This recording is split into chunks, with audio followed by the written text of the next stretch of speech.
Today's video is sponsored by Ridge. Welcome back, I'm Tedward, and today, thanks to Bond Group in Waltham, Massachusetts, we're driving this beautiful 1970 Porsche 914-6. A typical 914 is equipped with about 80 horsepower in its flat four-cylinder air-cooled engine, but in 3,300 examples, they produced a six-cylinder, the 914-6. It's got a 2-liter flat six with a 901 dogleg gearbox that they pulled from the 911T. And if you're thinking, wow, this thing must be a real hot rod, it still only has 110 horsepower. So yes, up from 80, but certainly not a Cobra, despite its small stature. But it does have a fairly long wheelbase for its size. So there's tons of room in the cabin. You've got a lot of trunk space and frunk space. And boy, oh boy, is this an early predecessor to the Cayman and Boxster. They all came as Targas, as a removable roof that can be stored in that rear trunk.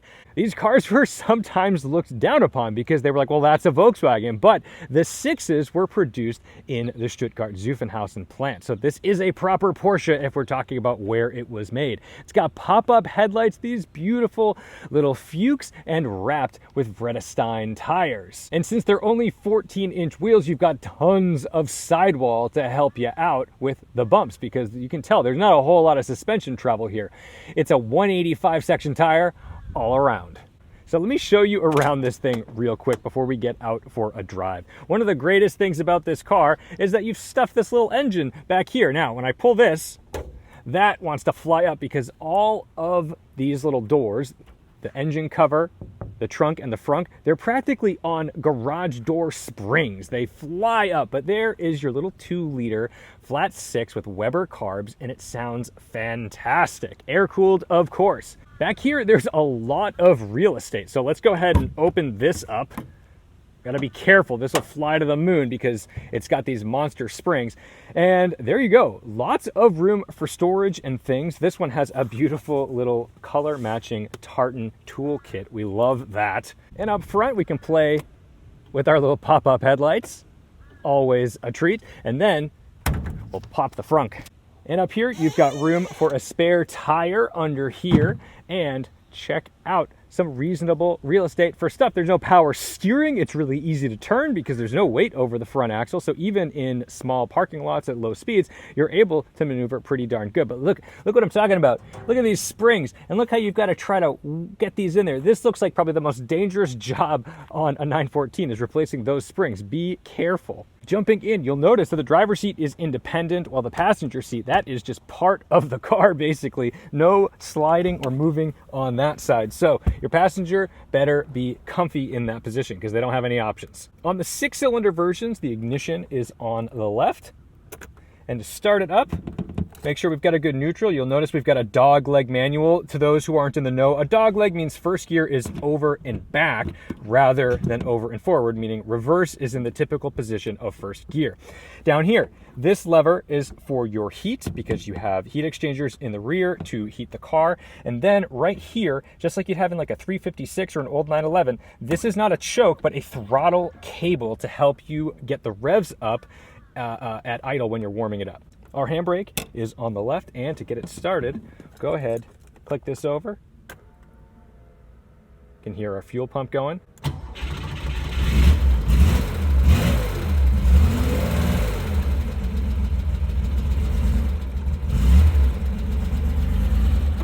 So in order to hold that idle, if it's a little low, we can basically just pull that, and that's just opening the throttle. So that way I don't have to hold my foot there. That way, as the car warms up, it starts to settle out as long as it's tuned all right. It's always a good time to switch to Ridge. Of course, you know it holds up to 12 cards plus room for cash or an Apple AirTag attachment, so you'll never lose your wallet again. Plus, Ridge key cases compactly carry 1 to 6 keys and prevent that annoying jingle. But right now, Ridge is partnered up with Hennessy for a brilliant sweepstakes. For every dollar you spend, you get one entry for a chance to win $75,000 in cash or a Hennessy Ford Bronco Velociraptor. Ridge has over 80,000 5-star reviews, and the durable material means each wallet comes with a lifetime warranty. Enter for free at ridge.com/Tedward and get additional entries for every dollar you spend. Plus, if you use my link, you'll get 10 bonus entries. And of course, that link is still going to give you 10% off your order. To take off, we release our handbrake on the left.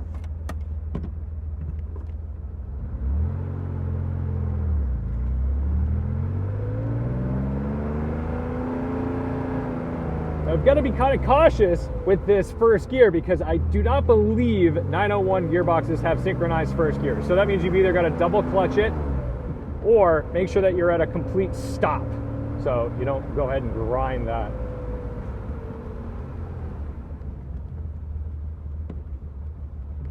And it's pretty intrusive to get it way over.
Suspension's shockingly forgiving for a car this size. I've got some 914 size potholes to avoid, but it absorbs all the crummy stuff pretty darn well. You could certainly daily drive this if you were brave enough to get, you don't want to get hit by an SUV in this.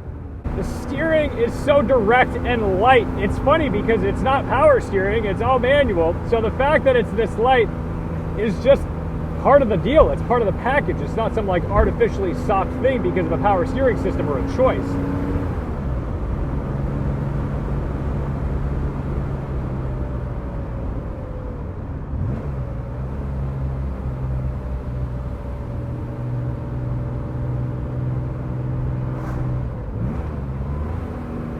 The steering wheel definitely sits kind of between your legs, but not quite as outrageous as a 356. There's a little more room to work with here, but some people would find this to be, probably terribly uncomfortable. I'm okay with it because there's worse things out there.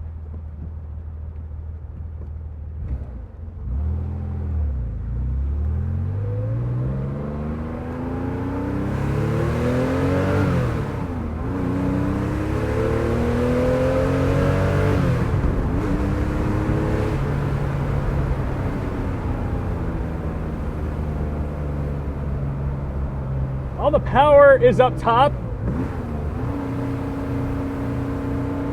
and there's not a ton of it, but there's enough.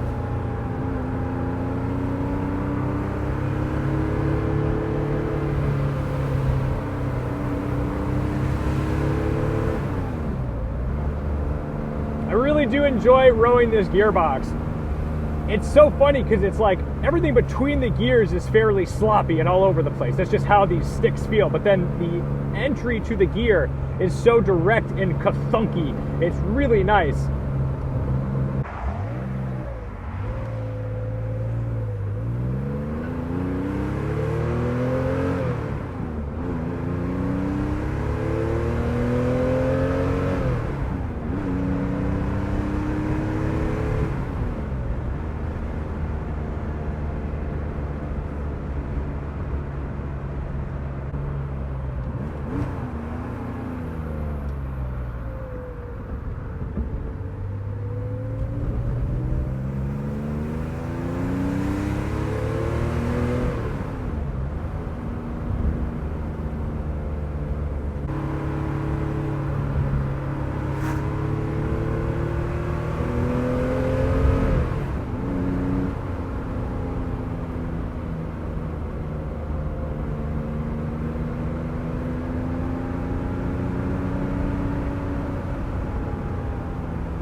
it's a pretty zippy, happy car. It feels like it's the way it's supposed to be. It doesn't feel like a hot rod version of something else. I mean, knowing that there's a 4-cylinder that's slower, obviously I appreciate having the additional power and torque, but I'm not sitting here thinking like, whoa, they dropped it in there, they made it a rocket. And the 911S engine probably would have given it a little more of that vibe.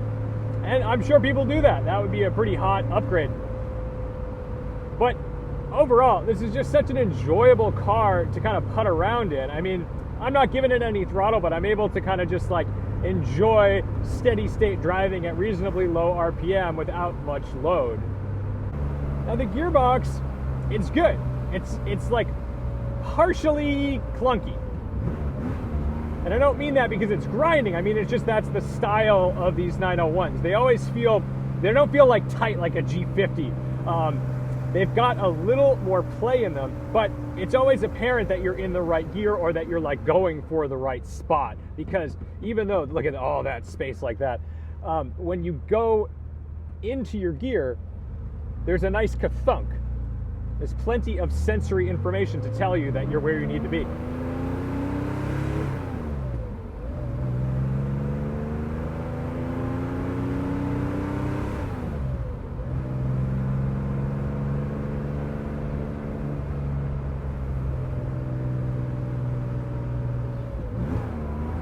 Now the purpose of a dogleg is to put second and third in line, because that's probably where you would need to be shifting the most in these cars on a racetrack or on a fun back road. So it's just making that easier for the driver. That was the goal.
The thing about these cars and vintage cars in general is that you could drive one and it could be amazing, or you could drive another one and it's awkward and clunky and not confidence inspiring. It makes you feel like you've never driven a car before, like they're grinding gears, the clutch is awkward, the engine's sputtering and stalling in certain locations.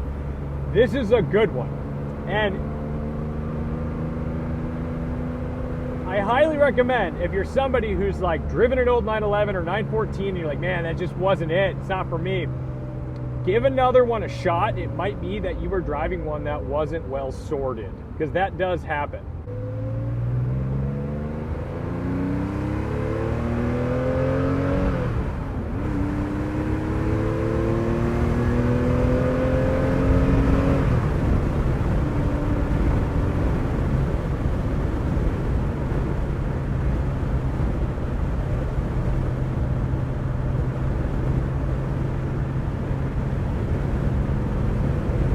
Out here on the highway, it's a peach. I mean, it's got a tall fifth gear. So, I mean, I'm at probably 65, 70 miles an hour right now. I'm not even turning 3,000 RPM. This thing wants to go. This thing is geared to go fast. I don't know how fast I'd want to go, although it does have a reasonably long wheelbase, so it feels stable. I don't feel too sketched out. What's interesting, though, is there's like a little bit of a delay. Not in the steering or anything, but in like the weight transfer, because, you know, it's mid-engine, it's all sitting right about this moment, but I still have a fairly soft suspension to work with here. So if you were gonna go and chuck this into a corner, you're gonna wanna make sure that you're really ready to commit to that.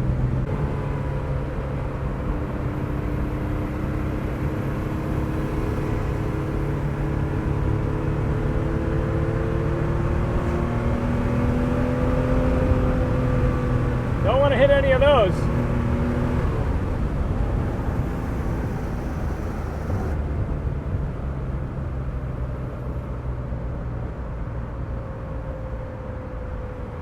The traffic out here lately has been really bad.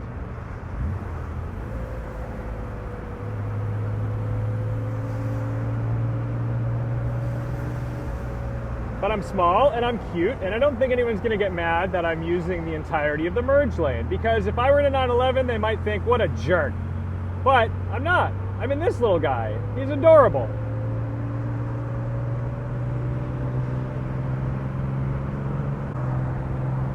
I don't have a mirror on that side, so you definitely need the over-the-shoulder look. I've got a mirror here, which works fairly well, and I can adjust on my hand. Some old cars, they've got the mirrors up on the fender, and it's tricky because if you need to adjust it once you get on the road, well, you can't.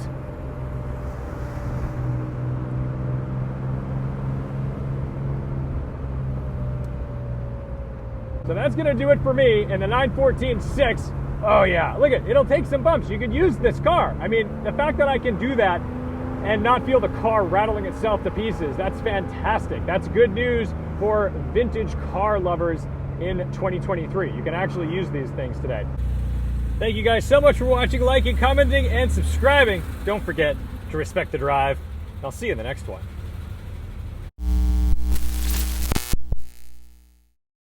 When I was a kid, people would dunk on these for not being real Porsches. Oh, it's just really a Volkswagen. Now, the 6s felt a lot more Porsche than the 914s with the 4 cylinders.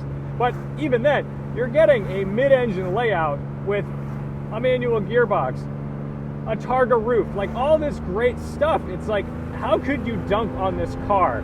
If it's not Porsche enough for you, that's fine. But on its own, it is just such a joy to operate and drive and be behind the wheel of. And if you're looking for a tactile, visceral, vintage experience, this is gonna do it for you.